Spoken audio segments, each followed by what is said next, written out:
కన్యరాశి వారికి అష్టమంలో ఏడాది తర్వాత రవి భగవానుడు సంచారం చేయనప్పుడు ఎలాంటి ఇబ్బందులు ఉంటాయి, వాటిని నరసింహస్వామి యొక్క జయంతి సందర్భంగా ఎలాంటి విధులను పాటించడం వల్ల వాటిని గండాలను ఎలా తప్పించుకోవాలో ఈ వీడియోలో సవివరంగా సంపూర్ణంగా తెలుసుకుందాం.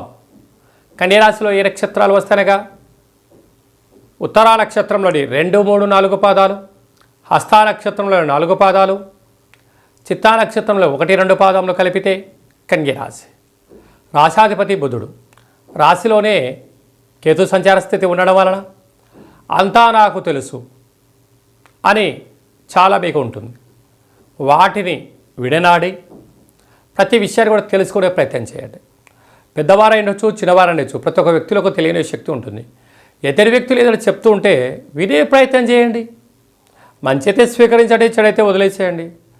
ఈ ఒక్కటి చేయలేదా?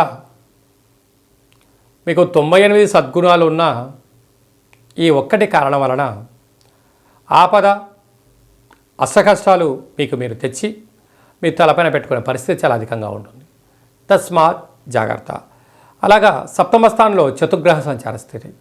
ప్రేమికులు, భార్యాభర్తలు నూతన కార్యక్రమాలు కొంతకాలం వాయిదా వేసుకోవడం ఉత్తమోత్తమం. అష్టమంలో రవి సంచార స్థితి ఉండడం వల్ల దూర, వాయు, జల ప్రయాణాలు చేసేటప్పుడు ఎన్నో జాగ్రత్తలు అవసరం. అప్పులు ఇవ్వద్దు, అప్పులు తెచ్చుకోవద్దు. ప్రభుత్వ అధికారులతో, ఇంట్లో వాళ్ళతో, సహమిత్రులతో గొడవలకు ఇది సరైన సమయం కాదు. వీలైనంత వరకు సర్దుకపోయే ప్రయత్నం చేయండి. అనారోగ్యానికి దూరంగా ఉండండి. వేలకు నిద్ర, వేలకు తిండి, వేలకు సంపూర్ణమైనటువంటి ప్రశాంతతను సంపాదించగలిగినట్లయితే ఇదే కోటి వరాల మూట. లేకపోతే మోకాల నొప్పులు, అరికాళ్ళలో పంచాయతీలు, దీర్ఘకాలికమైన వ్యాధులు వచ్చే పరిస్థితి ఉంటుంది. ఇలాంటి కాల సమయంలో నరసింహస్వామి వారికి ఆకుపచ్చ కలిగినటువంటి వస్త్రాలను దానం చేయడం, అంటే కళ్యాణంలో ఏర్పాటు చేయడం. అలాగా మనం కింద చెప్పుకోవే విధంగా ఆ పాలల్లో నవధాన్యాలను వేసి వాటిని బ్రాహ్మణుడికి దానం ఇవ్వడం కానీ, గోమాతకు ఏర్పాటు చేయడం వలన రవి యొక్క దోషం తొలగి, అనారోగ్యాలు తొలగి, దీర్ఘకాలిక వ్యాధులు తగ్గిపోతాయని చెప్పి గమనించాలి.